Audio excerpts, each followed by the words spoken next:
Welcome to VidMark, a podcast to give you the video marketing knowledge to always hit the mark.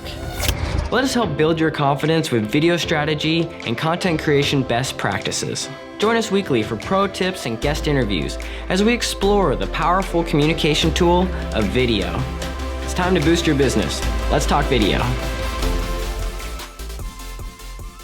All right, welcome back to the VidMark podcast. I'm very excited to be joined by Elizabeth Case, well, actually right away. Thank you for coming on the show, Elizabeth. How are you doing? I'm great. Thanks for having me. I'll just jump right into your intro. Elizabeth loves small business owners, and as one, she knows that entrepreneurs love what they do, but that doesn't mean they love all the things they have to do. She works with small business owners who love what they do, but the sales and marketing part of their job sucks their will to live. I love your writing style. We work together to put systems and schedules in place so that the sales and marketing part of your job isn't the worst part of your day. One of her favorite systems is a regular newsletter. Yup. She thinks newsletters are a great way to connect with your network when you aren't selling them something. I promise it won't hurt, and you might find an easy way to find new clients and keep current clients and customers eager for more. Elizabeth, does that say it all? That just about wraps it up. So good talk, Brian. Thanks. Yeah, solid. Solid. Done. Easiest podcast ever. Yeah, email marketing. It is my jam. I've had Yellow Dog Consulting for 10 years now. It'll be 10 years in May. And I've worked with small business owners on getting those systems and schedules in place. But really over my time, what I've discovered is communicating with your network on a regular basis is the best way to stay in front of your clients, keep your pipeline, your sales pipeline healthy and full and going all the time. So just reaching out to them when you have something new to sell them or pitch them doesn't work, but you have to communicate to them regularly, share how awesome you are and what's going on in your business. Yeah, newsletters are huge and a very, I don't know. I feel like they fly under the radar for a lot of times. And they've been, I think in the 90s, they were like kind of the mainstay, the big thing. And then they kind of, social media came along, but email has been the thing. When I listen to all my podcasts, email is one of the things that people still covet and protect their email. Yeah. And so if you're able to, speak directly with people through their email, it's a powerful tool. Absolutely. I always say like that email address is the most intimate thing a potential buyer can give you. So that's what you always are looking for. So whenever a client is speaking or has a download on their website, you better be getting email addresses for that. So, and it's hard, especially with speaking engagements, a lot of organizations are protective of that list as well they should be. So it's, if you're not going to get paid to speak at the event, then the next best currency, sorry, it's Friday, is morning. An email address. And the morning, right, exactly, is an email address. So like that is what you're always looking for. So if somebody's going to get something from you, then you need to get their email address for that. And then you need to take really good care of it because getting into their inbox is one of the most intimate places you can connect with somebody. Like, yes, they can follow you on social media, but they can easily skim by that or haphazardly double click something and like it, but not really pay attention to it like they will if they open up that email in their inbox. Yeah, I think it's a great way to start things off. And I feel like I need to preference this. I'm very punched in on this video, and that's because my other lens wasn't working. So for those of you out there, don't judge my facial hair or lack thereof too harshly. But Elizabeth, maybe you can tell us a little bit. Lighting, you're good. Yeah. I have no professional lighting. So yeah, thanks for calling that out. Well, as a videographer, I should, back it up with the video quality. But, yeah, you can tell by our screens who's the video guy and who's the email gal. So yours is still really nice. You have an awesome kind of set of things back there. Is that a Wonder Woman? Yeah, I do. It's fun when people come to visit and they comment that they think my husband is a comic book nerd. They're like, I didn't know he read comic books. I'm like, he doesn't. I do. So yeah, I am a junior high boy in my spare time. So huge fan of Boba Fett and Wonder Woman, of course. And so this is my Millennium Falcon Lego set that I got for my birthday a few years ago because we don't have kids, we have dogs, but Legos are still awesome. And this is my latest addition is it's one of those frame by frame from a movie, and it's The Princess Bride, which is my favorite movie, which one of my really good friends got me for Christmas. So it's like the brightest color in every scene, every frame of the movie, so all condensed together. So that is some nerdy insider stuff that most people are just like, That's so epic though. That's a good right? friend right there that knows was a you. very thoughtful gift. Yeah, it won Christmas this last year. So oh my gosh. That's a whole podcast series of itself. All of those things that you just highlighted. Everything in my office is its own podcast. Yeah, it's a lot. So it's an easy sidetrack to go down. So yeah, I'm a big fan of the Mandalorian series, where it's just I can relate, where you're trying to get the gigs, and I don't have a baby Yoda yet, but trying to win the work and all the craziness that goes along the way as you're trying to complete a project. Yes, totally. And everything that comes out of left field, and and clients being the biggest challenge of that sometimes, as we were talking about before we started recording. It's absolutely. Keeping your clients to a deadline, and meeting those checkpoints along the way. But I think this is a good way to talk about maybe a little bit more about your background. Do you want to talk about how did you get into the email marketing world, the marketing world? Yeah. So I started Yellow Dog Consulting 10 years ago. I had been working at the Puget Sound Business Journal up in Seattle in their circulation department. So I sold newspapers single copy in the 21st century, and I was really good at it, which is insane for a down economy, and everything going on in the newspaper industry and journalism at large. And so I left to go work for a friend's marketing firm, and they worked with mid-size and enterprise businesses. And all my small business owner friends were asking for marketing help. And there was nobody out there helping small business owners in the way they needed to, because small business owners are very specific. You have your own needs, you have your own interests, which is why I say on my website, like, you love what you do, but the sales and marketing part of your job sucks your will to live. Because it does. And it's like, I just want to do this thing and this thing. And it's like, okay, but you have to sell. You have to be the salesperson at your company. You can't outsource that when it's just you and the dog. You have to figure out what you can be doing. So what it is that makes sense for you. So that's why I talk about having systems and schedules in your marketing efforts. It's like, what's the right fit for you? What are the right networking groups for you? What's the right communication? Where on social media should you be? The fun thing about me is I am the marketing consultant who refuses to join Facebook. So that's always a fun one. People don't really believe it, but I've been doing pretty well for 10 years without being on Facebook. Now I'm on Twitter and I'm on Instagram and I'm on LinkedIn. So yes, with Instagram, I guess I'm still sold to Zuck, but it's figuring out what's the right fit for you, what's authentic to you. And what I often find with clients, and I often work with coaches and consultants who need to keep that pipeline full all the time. You're constantly adding people to your list, growing your list, having conversations, but people aren't buying every day like they are with like a retail product. It's like you don't need to do new video on your website, like the big introduction video on your website every month, right? Like necessarily. But you need it. Great example, by the way. Yeah, thanks. You need it, but how frequently do you need to be updating that? And so it's just keeping top of mind. They know you're in business. So when the time is right, they can just hit reply to that newsletter and say, okay, it's time to talk. And it happens all the time for me and my clients, where it's been 2 years, but I'm finally ready to hire you. Like, okay, we need to talk about this. It's time to have this conversation. You finally said something this month in the newsletter that clicked for me, and I'm ready to buy from you. So your newsletter is that way that you connect with them when you're not selling them something, but you're just educating them on your awesomeness. This is who I am. This is how my mind works. These are the things I'm thinking about. You give some stuff away for free, but really it ends up being, often what I see is that it's just overwhelming enough that they're like, okay, I just need you to handle this for me, which is what I usually get, is like, okay, it's time. And so while I do other things for small business owners, really email marketing is the majority of what I do for clients. Yeah.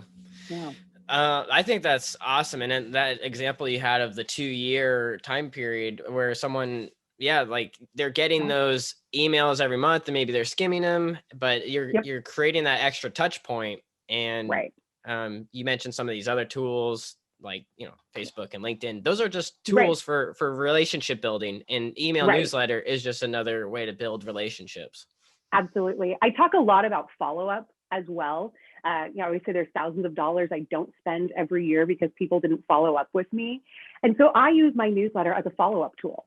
I use it as, we have somebody introduces us and we have a Zoom conversation about working together, and we talk about it. And I send a proposal with some recommendations, and then you ghost me for a while, because that's what we do when it comes to people asking us for money, or you're just not ready for it. It's like, I need to go do these 3 things first, and then I can hire you, which is also fine.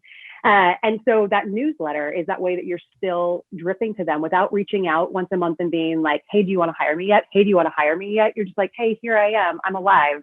I'm still in business. I'm still going. Call me when you're ready. Like, and I usually tell clients that, like potential clients that, of like, all right, I've added you to my newsletter list, so you're going to hear from me on occasion. You can unsubscribe at any time and just hit reply when you're ready to talk. And it's totally fine. I'm here when you're ready. I also suggest, this is why it's a great way, this is how you use social media, right? I use social media as a follow-up tool as well, where I'll connect with them on LinkedIn like a week later. Hey, it was great to meet you last month at that event. Let's, would love to connect with you here and stay in touch. If you're being active on your social media and they're active and paying attention, it's a great way for them to just see what's going on. One thing I do a lot on my social media is talk about how I'm a Mailchimp partner. So about once a month, you'll see my Mailchimp partner tag show up there. And I've had multiple clients come from that, where they're like, okay, I saw you're a Mailchimp partner. We need to talk. I had a colleague from when I worked at the Business Journal 10 years ago, and she's now at a firm in Seattle, and she's running their marketing team. And she's like, our numbers are crappy and we don't know what to do. Can you do an audit for us of what's going on and make some recommendations? And I was like, sure can. And she was like, that is all because I saw your post on LinkedIn. So good job with that. Wow. So it's just finding those things. Yeah. And then that's awesome that you're a Mailchimp partner, because there's some other ones out there, but Mailchimp is doing a good job of, like, it's easy to remember. They have a really good brand presence. Yeah, and they they're do. really straightforward software to use. Do you manage a lot of the back end for your clients, or do you teach them how to use it? Like, how does that play out? Excellent question. So I manage email newsletters for my clients. And what I don't do is write the majority of the content. One thing you commented earlier is how you like my writing style, and I like my writing style, and I write like I talk. So if you're enjoying this, you will like my writing style, and you should subscribe to my newsletter. So shameless plug, 10 minutes in, but most of my clients write differently and sound differently than me. And so me writing their newsletter would not translate to their clients, because what you want in your newsletter is to be a real person. You want your personality there. So when I first start working with a client, we talk about what should go into their monthly newsletter. And the big thing is talking about, are you a writer? Do you like to write? And if you don't, then we don't want to focus on that. Then we want to make it kind of resource and education heavy, of like, hey, I'm working with a financial advisor, and they don't like to write very much. And so we're going to talk about resources and tools. Here's a crazy story of something that happened to a client that we were able to help them with. Just a reminder that we are a 24/7 boutique agency that is available for your need. You can text on the weekend if something, if there's flooding, you can shoot us an email and we'll get you that quote next week. We can come out to your house, whatever you need. But reminding and educating them on things they may not, like just showing up and reminding them, like, I'm your insurance person and I'm here if you have any weird questions, because if there's anything we all know, 2020 was weird. Riddled with challenges like that. Yes. So it's managing all the back end. It's getting the newsletter built, keeping your schedule, like I said, systems and schedules. So it's, if you want your newsletter to go out on the third Thursday of the month, that's great. So I'm going to need, like we talked about, this is what goes into the newsletter. I know where to find what I need. Here's what I need from you. About a week in advance, I email the clients and say, I need this, this, and this from you. Can I get it by this date? You'll review it on this date, and we'll hit send on it for this date. And we'll get it scheduled and ready to go. I also pay attention on the back end to reporting. So about a week after your newsletter goes out, I'll go in and look and see, what was your open rate? How many people unsubscribed? And what were people clicking on? And so we're always looking to see, what was that open rate like? And if it's lower than we want, you can always resend it to the people that didn't open a few days later. That's always a good tip that people don't consider. And then we play with the time. So I always ask my clients to start with at least a 6-month commitment, because we are trying to figure out what time works, not what you want the time to be, it's what works for your audience to read the newsletter. So I've got a couple clients that 6 o'clock on the weekends is a prime time for them. One, and she consistently has great open rates on Saturday morning. and another client that's a retail client. Oh, 6 a.m. Okay. 6 a.m. on Saturdays. Yeah. And another one we do 6 a.m. on Sunday, and it does awesome. And then they're a retail business, they have a product. And so they see sales on their Shopify every Sunday that a newsletter goes out for them. So they work. But yeah, just finding that right time of what is the right time of day. I work with an events organization. They host a lot of events up in the Seattle area. And so we have been playing with their time because they've had some changes with their company, and playing with what time of day works for them, and kind of discovering that 5 o'clock is working really well for them, which is interesting because early in the pandemic, I started to notice that people were burnt out by like 4 p.m. So if you're sending that late afternoon newsletter and expecting people to read it, they're in like after school dinner, zoomed out, just total Zoom fatigue, like one more email, like what do you need me to read now?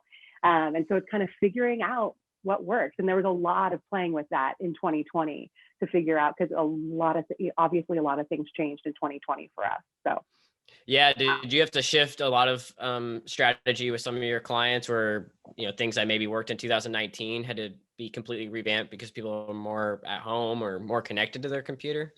Yeah, what I saw were a few different things. Like I said, the delivery time of newsletters really changed for clients. That was probably the biggest thing. And then watching my clients pivot, which was really interesting. So some clients wanted to communicate more. Some clients wanted to communicate less. Some clients just like their business and what they offered just pivoted based on what was going on.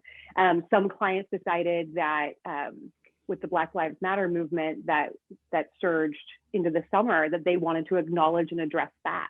And so it was kind of figuring out, like, how do we message this? How do we acknowledge? How do we play, how do we talk with our audience, and who is your audience? And then paying attention to what do they like? And so, and you fumble and you try and you make mistakes along the way. And so part of that is reminding clients of, sometimes I'll read something and it hits me wrong. And I'm a straight white lady in suburban Oregon, right? Like, so it's, it's kind of paying attention to, this could land differently for somebody.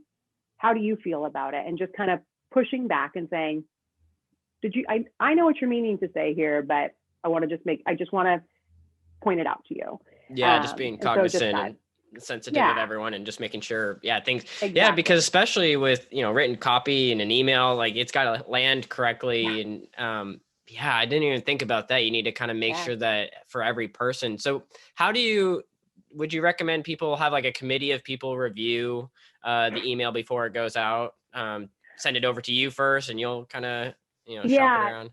So for my clients, we usually work just the two of us. So they write the content, they send it to me. I might make a few minor edits to it. I was a speech major, not a writing English major. And so, it's what's more a speech major? Is that like speech craft, like writing a speech? Speech communication, public speaking and small business communication, or small group communication. It also is small business communication now. So talking, as my husband likes to say. So, but that's he's awesome. An accountant, so whatever. Oh wow! Opposites attract. Opposites attract. I would say I talk a lot about systems and schedules. I am really organized. I'm just that kind of person. So everything, all the details, all the things. And so I like to say I'm so organized. I married a CPA. So that's awesome. Well, I feel like I have I love Toastmasters, so that's like something I do, which is speechcraft, and then my fiance's family, they're like a legacy of accountants. So nice. There you go. So I love it. Yeah, the creative brain with the organized brain. It's a good match. Yeah, we seem to play off each other pretty well. So absolutely. That's awesome. One of the questions I had was, does anyone go beyond like a monthly? I know sometimes like a weekly, or, do you help people with their campaigns too, if they're trying to do some specific like product launch? Yes, absolutely. So it really is paying attention to how often do you want to talk to your audience, and how often does your audience want to hear from you? So I just was talking to somebody last week who had gone from weekly to twice a month.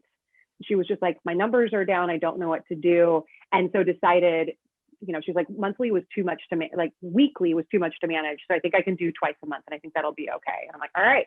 And it's really just paying attention to your audience, right? Like, if you're seeing that your numbers are low, and for me, for the most part, I don't have time to read a weekly newsletter from you. If you could condense all that into one a month, that would be great. And you read things that say, you got to be talking to them weekly. You've got to touch in. I have one client who does a Monday morning email. They have a podcast twice a month that comes out, and we put that out on Wednesdays. And then we have a Saturday morning email. So there are weeks where they get 3 emails from my client. But their list is so strong and so devoted that the unsubscribed numbers are low. We talked about that when we talked about going to having the Monday morning email. And the conversation was, let's pay attention to this. And if we start to see a lot of unsubscribes, we're going to want to change something up. But we're not seeing that with the list. It's just, they're very loyal to my client, which is incredible. I always call her the anomaly. It's like, it's just not fair. Like my clients, I would kill for numbers that you're getting. Yeah, to have that many, and to be that frequent with the touch points and everything. Right. Yep. But most clients, I usually start about once a month is usually a safe starting point. I don't recommend going too less frequently than that. So. Wow. And then I'm curious if the approach is similar to like how I approach like building out my video content. Do you have like a library of content? Because I think a lot of people, they're probably spinning their wheels like, where do I even begin? Do I have anything I even want to say? Do you have a starting place for people? Yeah. So it really starts with the conversation of what should go into a newsletter each month. So there may be some content in their, what they do, their coaching and their training programs. Like one of my clients has kind of a 6-step process that they go through with their coaching clients. I'm like, great, there's 6 months of content, right? And we can just repeat it every 6 months and you've got something else you can talk about on this broad theme. And every 6 months you're talking about it once, and then we just go through the process again. And then there's things that pop in there that are timely and relevant that kind of, we take a break from that, but we can always go back to that thing. I like pillar. That's cool. Exactly. Yeah. So you would look at what are you talking about? For me, my newsletter is original content. I always promise you 3 things and a picture of my dog. So you get my yellow dog Norm and my demon spawn chocolate lab Cliff. Demon spawn. I was gonna. Well, I was going to ask you, I was like, it's yellow dog, but then you have 2 dogs. So like one of them isn't getting the love, and now it makes sense. Yes. So I started Yellow Dog Consulting 10 years ago. It's named after our first yellow lab, Hank. And then Hank passed away about 5 years ago. And then we ended up getting Norm. It'll be 5 years Valentine's Day that we adopted Norm from a little rescue in Salem. And then a year and a half ago, almost 2 years ago, a good friend of mine had friends who had a litter of chocolate lab puppies, and they were all spoken. My friend was getting one, and the puppies were all spoken for, but then a family had a dog who had some health issues. So they're like, we can't bring a puppy into this situation. And they were in northern Idaho, and I'm in Hillsboro, Oregon, but the breeder's brother lives in Woodburn. We're getting into very rural Oregon conversation. So sorry for your audience. Well, that's all right. But they People were are pulling out the map, Oh yeah, totally. So they drove Cliff down, and I met him at Mall 205 in East Portland, and picked up Cliff, and he was in this little box, and he was super cute and tiny. And then, we never slept again. So it's great. He's a year and a half. He has a ton of energy. He's a great dog. Somebody should have trained him, but besides that, he's pretty awesome. So maybe he'll settle in as he gets a little older. Hank Norm is 5, and he's pretty chill now. So we know it's an age thing. He'll get there. It'll be okay. But it's pretty fun. So anyway, So the newsletter, back to the newsletter though, it's always 3 things and a picture of the dog, and kind of an update on what's going on with them, which people love. It's, if nothing else, you get a cute picture of the dogs every time you get a newsletter from me. And that's sometimes all people need. But it's really figuring out, should it be original content? Are you pulling some resources? If you have a regular blog, we can pull content from that. Some people, a lot of clients have podcasts these days, or do interviews on different things, or have speaking engagements. One of my clients, they do like plumbing tools, and like not tools, but like just plumbing features, and they're a manufacturer distributor. I should have this down by now for talking about it on the podcast, but we won't name the company and it'll be okay. And so for them, they feature a product every month And then they host webinars. They've started hosting Zoom webinars on specific products and how to use them, and kind of answering questions. So it's, my husband and I were just talking about it on our dog walk this morning, about how it's replacing the trade show, right? Like that you can get on Zoom, they can jump to the factory in Alabama and see how these things are being manufactured, and who, see the guy who's been making them for 20 years, and get your questions asked about, I can't get it to stick this way, kind of a thing. So, so we're talking about that in their newsletter of, here's the upcoming webinars that are happening. Here's the upcoming events that are going on. That actually sounds really interesting. I mean, that right? Sounds like a whole host of like stories and things that are make themselves available when you do it that way. Totally. So a lot of things you can do to pivot. That's awesome. Yeah, I was going to ask you, is like, you've been answering all of these. I wrote down questions and then you're like flying through all of them. So you're making my job a little more tricky, but. A cactus knows how to survive. It can endure scorching heat, limited rainfall, and defends itself against critters daily. Your business is no different. To survive harsh conditions, it's important to develop deep roots using media content that'll continuously nourish and support your marketing efforts day after day. Tactus Media is here to help you determine a strategy and create media content. Together, let's map out the next sequence of videos, podcasts, and social media to help your business thrive. Work with Tactus Media, media tactics that stick. Ouch! Visit tactusmedia.com to learn more. Are there any other like kind of tools that you're seeing people use in their email newsletters? Like surveys, or maybe a video in there. Wink, wink. A lot more video, which has been awesome. And so it's been nice to see the increase in people using video as a way to connect, right? And that's why you use video. That's why you do video, is that you want to like people to get to know you and your personality, and you can do a lot of that with a newsletter, but getting the video and that intimacy of getting to see the person's face and their mannerisms and how they use their hands so much that it's really distracting. Sorry. But it's fun to see. I'm a fan. Good. Big fan. It's fun to see how people have integrated video into that, and how they're using personal resources, or not personal resources, but personal interests. So I have some clients who I work with a cash flow business coach. And one of the things she does in her newsletter is talks about what's on her nightstand. What is she reading right now? So it's not all work, right? It's some fun stuff about, this is me, I'm a person, this is what I'm reading right now. And so just getting your personality in there wherever you can, especially when you're a solopreneur, like that one person shop, you want to have those opportunities, you want to have those ways that that you can connect with people and hit it off on that. Oh my gosh, I read that story too, or I just finished binging Schitt's Creek, or whatever it is, that you can connect with them. That helps build that relationship. Yeah, that relatability as well. Yes, this is kind of a random question. I don't know if I can really phrase it super well, but I figure since I have an expert in front of me, might as well. Yeah. Is there a fine line between like trying to personalize like the email, because you're sending out to like hundreds of people, hopefully, right, if you have a good strong email list, but trying to like personalize it but yet keep it general enough that many people will enjoy it? Is there a balance there? There is. I worked with a client for a long time who was she was looking at she had kind of two different tracks that she went with. She spoke to educators, and then she also spoke like on leadership to executives. And so we had a conversation, and she said, should I be doing two different newsletters and have two different lists? And I'm like, we can. Like, do you want to write that content? She's like, not really. I'm like, okay. Like that sounds like more work for both of us, which I'm fine with. So I'm going to bill you for it, but it's more work on her end to create that content if she didn't already have something. And so we talked about it and decided, you know what, we can do this in a way that 1 month we focus on this, and 1 month it's more education focused, 1 month it's more leadership focused, or in the newsletter, there's kind of those two pieces to it. So you can skim through and get what you need.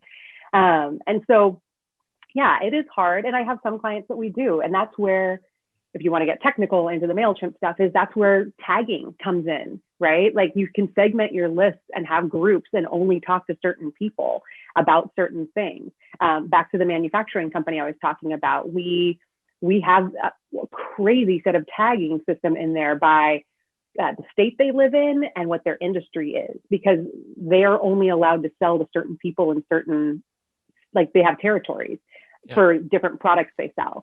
And so we have to make sure that we don't accidentally pitch, sell something to somebody that's not their territory, because they can get in trouble for that. So it's those kinds of things that you want to be paying attention to. And that's where the tagging come in. So it's like, all right, this week we're talking to educators. And so we're going to just send to the educators. This week we're going to send over here. So yeah, but it's having a good, healthy list is hard. But once it's there, it's really great. And so that's why I love to get started with clients when they're just setting up their email account, because it's all right, let's just start you off with a clean list from the get-go.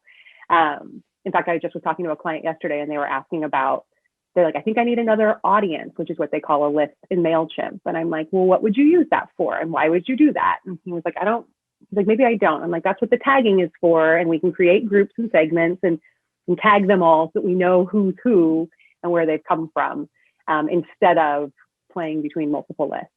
That's awesome. You probably saved him a lot of headache, later down the road, having all these different audiences, and eventually, if you try to migrate them or whatnot, we make it challenging. I do a lot of Mailchimp rescue for clients where they're just like, I don't know, it started or somebody started it for me back in the day, and now I have no idea what to do. Can you just come in and clean it up and and then save them money? So in Mailchimp, you pay per email address.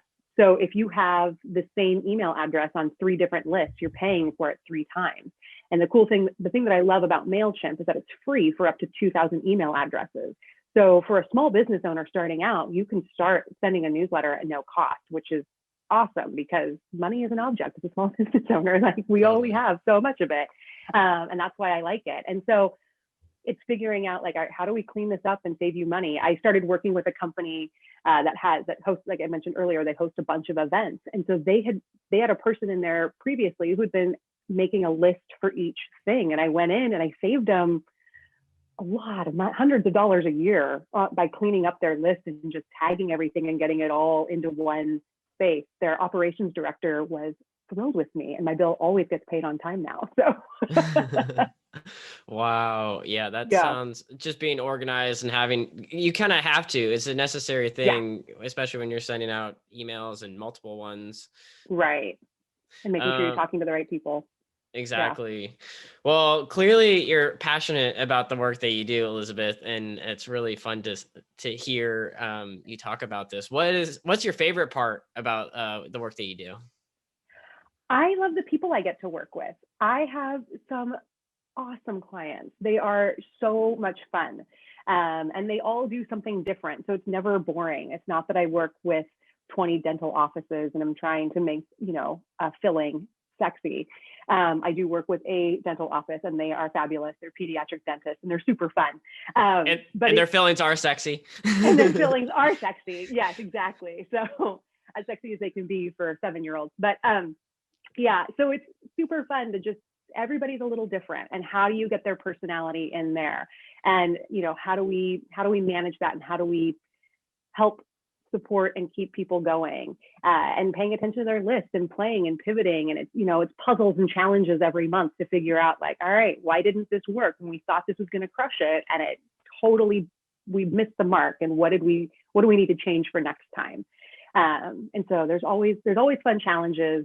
And you get to meet really fun people doing fascinating things. Like, would I ever have imagined that I would know anything about like plumbing fixtures, manufacturing stuff? No, or, out treatment patient recovery, telehealth recovery services, or pediatric dental, or all sorts of cash flow coaching and business coaching and life coaching and all those fun things. So that's what I really enjoy about the work that I do too. Right? You get to interact with so many different people from different walks of life, and you learn a lot along the way through your job. So very cool. Totally. Yeah, it's fun. Yeah. I was about to ask you.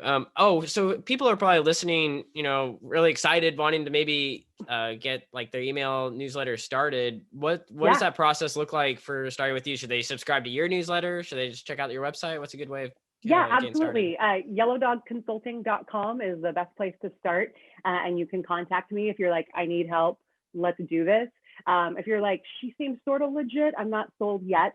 You can go to my website. I think this will be in the show notes. But I have a free monthly marketing calendar. So if you're like, the systems and schedules are something that I could use some help with, my monthly marketing calendar kind of guides you through week after week, like each week, what you should be doing in a given month. To help keep you on track. And I give you a lot of ideas, and you don't have to do all of them. Like, that's the biggest permission, is you don't have to do everything when it comes to marketing.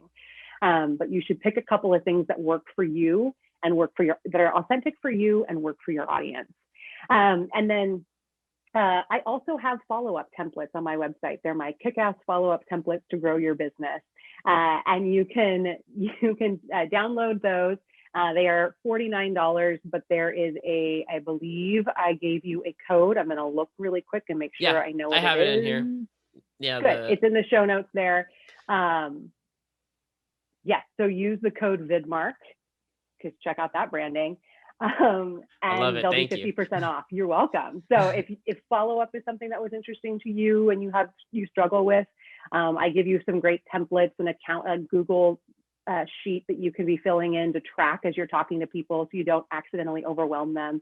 Because follow-up is something that people struggle with. Like, how often do you follow up? What do you say? When do you follow up again? When do you just kind of bless and release them and hope that they'll just kind of keep an eye on you on Facebook? Like, it's finding those things. So yeah, I'm just visually thinking in my mind, blessing and sending them on their way. But follow up, I hear, I mean, just in the sales cycle is one of the most underutilized things. And I think a lot of people get discouraged after the first, second or third time reaching out. And I forget what the numbers are. It's like by the seventh time, eighth time. It's 8 to 12, 8 to 14 touches, something like that. So wow. It's in my follow-up package. I can't remember what the number is off the top of my head anymore. But it is. Like, follow-up is hard. And what do you say and how do you say it? And how frequently do you say it so that you don't come across as a crazy person? And how do you reach out to them? And so I love talking about follow-up as well. So, and like I said earlier, email marketing is totally a piece of that follow-up system. So So if you're listening to the podcast right now, pause or just scroll down to the notes down below, and you'll be able to get all of those links. Thank you for providing that for people. Absolutely. Thank you. It's and then one of the questions I had was, is there a big mistake that you see people making? That one that I mentioned where like definitely the messaging was all wrong or a little off and wasn't resonating, but you laughed when I said that. What? I did.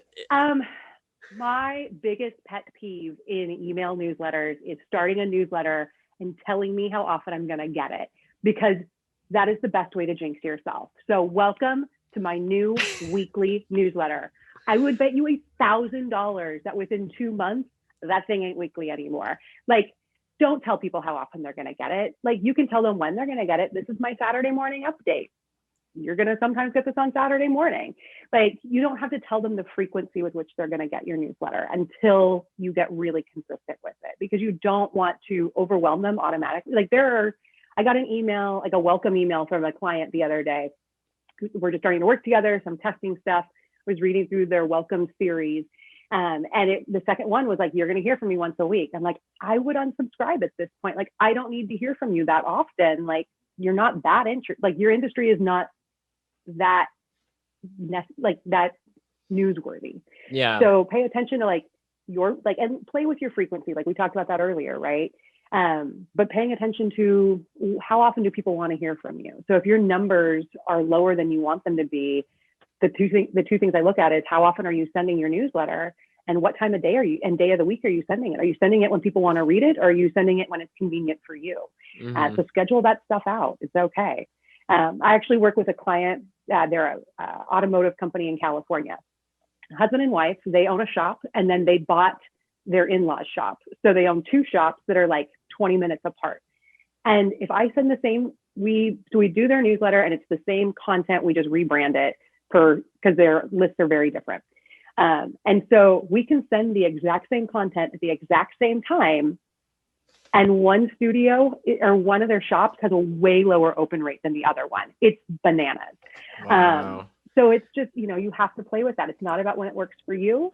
It's when it works for them. And so 4:00 on a Thursday is great for one of the shops, and 7:00 on a Friday is way better for the other shop.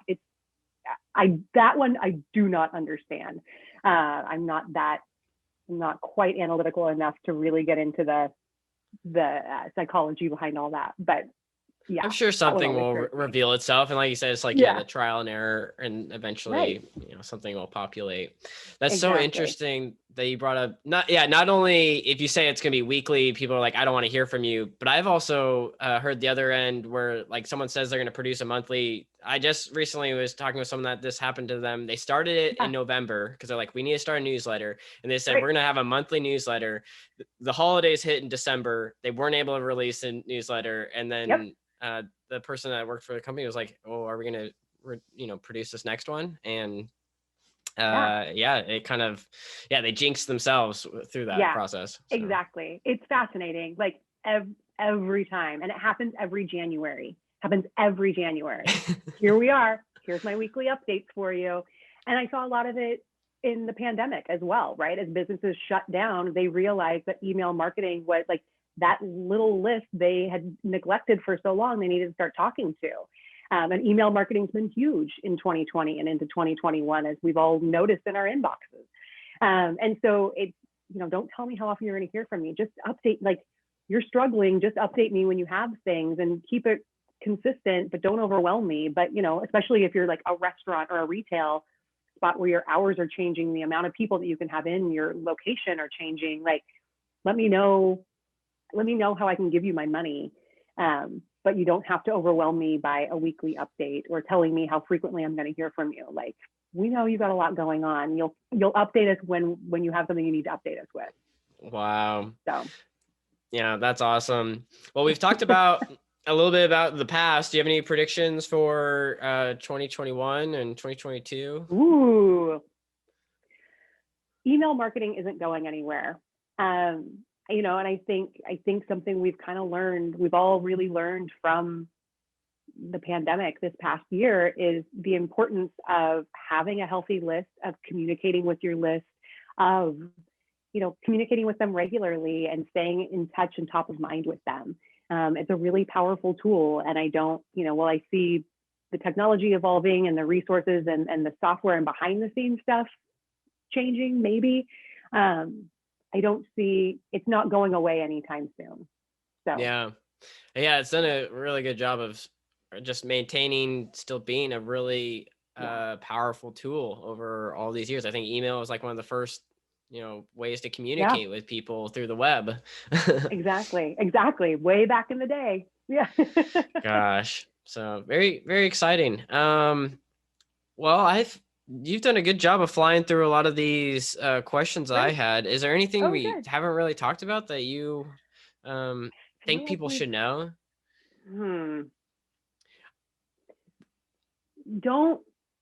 I think people, when they think about doing a newsletter, it's what am I going to say? And then once they start to do it, they get so in their head about making sure that it's perfect. And so I guess I would say done is better than perfect. Like, we're all human. We all have typos. Like, we all make a mistake and the link doesn't work. Like, you should be testing these things and doing these things. Yes. But like, we're all going to have that time when something just doesn't happen. And so don't get too in your head, just like get it out there, get in front of people. Like, your network wants to hear from you. They want to support you. They want to buy your thing or hire you or work with you or download your new offering. So make sure you're you're talking to them, and don't second guess yourself. Wow. Unless, you know, you're being racist, and then definitely. Yeah. Sheesh. Yeah. Make sure you review things a lot and make sure things are landing correctly. Exactly. And that's it. If you haven't hired somebody, find somebody, a business buddy that you can share, you can review their newsletter and they can review your newsletter, or sit on it for 24 hours before you hit send. Read it one more time. You'll catch a couple typos. You'll tweak a sentence, make it sound a little stronger. Yeah. Yeah. Do you have any tips for people? Is it okay to recycle content? Obviously, like month to month, if you're sending out the similar thing, people will kind of catch on to that. But yeah, absolutely. Your newsletter does not have to be original content, and so, with clients where we're talking about having where they don't like to write, it's like, all right, let's pull some different things. And so here's this tool this month, here's this resource this month. The dental client, actually, we often will recycle not all the content from the previous year, but it's like there's different things in each month. So every January, we're going to talk about insurance benefits. Every February, we're going to talk about pediatric dental health month. So it's like we just want to recycle half of that content in there. Might use the same image again. People really aren't going to remember it after a year. But yeah, you can link to the same blog post a couple of times throughout a year. You can share the same resources a couple of times, and it really just depends on what the content is and that, the theme of the month. If you have a theme for your newsletter, you might want to be using the same thing a couple of times. Wow, that's really helpful for people, because I think, like when you're scratching your head trying to come up with new things, it's nice to be able to reflect on what you've done previously. And then, if you're on an annual cycle, that's really nice to just kind of tap into that. Exactly. Yeah. Definitely a good idea. This thought just kind of came to mind, and I know we're kind of running a little bit Asking longer your on weird the newsletter questions is totally fine with me. So thank you. This is exciting. No, this is who would, you make newsletters very fun and exciting, and email marketing fun and exciting. Which is like what you said in your the intro, where it's like making a lot of people don't always enjoy the sales and marketing side of it. So if they're able to work with the professional that brings the energy and passion, I think it's it shines through. One of the kind of tips that one of the things that I had heard along the way was like, if someone unsubscribes, it's not too bad to take it personally, because you're actually getting closer to having the audience that you actually want to have. Do you have any thoughts on that? Yes. Thank you for bringing this. I knew I was forgetting to talk about something. When somebody unsubscribes from your newsletter, they don't hate you. They are protecting their inbox. They may be getting, they may follow, you might post stuff on Facebook and they're following you there, or they see it pop up on LinkedIn. I always have to remind clients, they don't hate you. You're not a bad person. They don't want it. This is just not their jam right now. And they're protecting their inbox, and that is okay. You want people on your list who want to be on your list. So never take it personally when somebody unsubscribes, even if it's your dad. Did that happen to you? Yeah. I mentioned it to him one time. I'm like, yeah, my newsletter. He's like, oh, I don't read that. I'm like, okay, cool. But he's retired and drives around in an RV. So yeah, he's not your audience anyway. Yeah, he's not really my demo. So it's okay. And so the other thing I do is we look at your audience and say, if you've had your audience and you've been sending to them regularly for a few years, it might be time to clean out some of that dead weight. So I'll pull a list of everybody who's been on my list for more than a year and a half, who hasn't opened an email in over a year. And then you can email them and say, hey, if you want to stay on my list, that'd be great. Let me know. Otherwise, I'm just cleaning up my list, and I'm just going to archive you. And you can come back if you want to. That's totally fine, but it doesn't seem like me popping into your inbox is doing anything for you anymore. And so you can clean that up. If you're paying for Mailchimp or another newsletter program, that'll also save you money. So I'll do that with clients that we've been working together for a while. We'll take a look at the list every about once a year. I just did it for a few clients at the end of the year, beginning of the year, of should we go ahead and clean up this list? And I just did it for myself in the fall, and it was great. Like my monthly price at Mailchimp went down, and my open rate went way high, because now people on my list want to be on my list, and so we're opening it. So if you want to magically increase your open rate, look at the dead weight that's on your list. Sorry, not dead weight, but the people that no longer need to be there right now.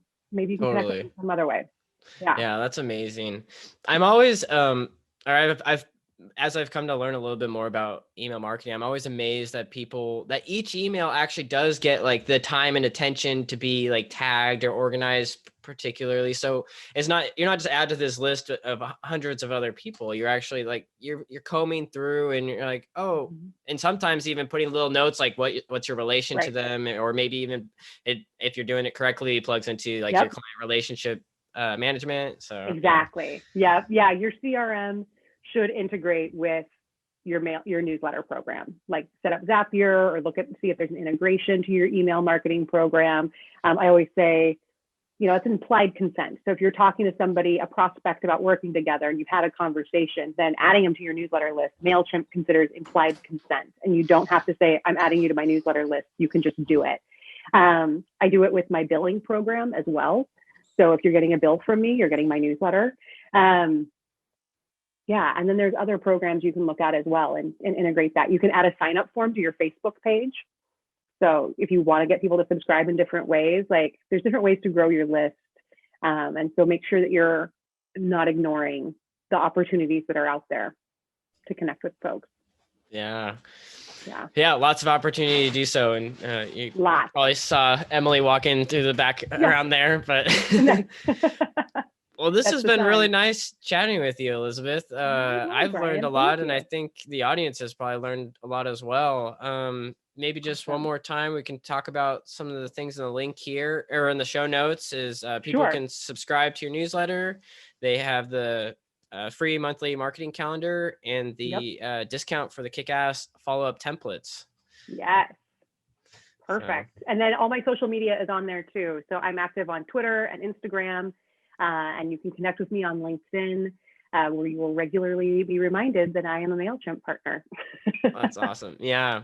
And I think you're onto a trend with boycotting Facebook, because a lot of people have joined you in that. And you must have, I think your spidey sense or your intuition was in the right there, because a lot more stuff has come out saying that it's, the social dilemma, explaining that, kind of catering it towards, which was fascinating to watch. Yeah. Exactly. So if you got to do what's right for you, and Facebook has just never been the right fit for me. So that's a whole other podcast we can talk about. Totally.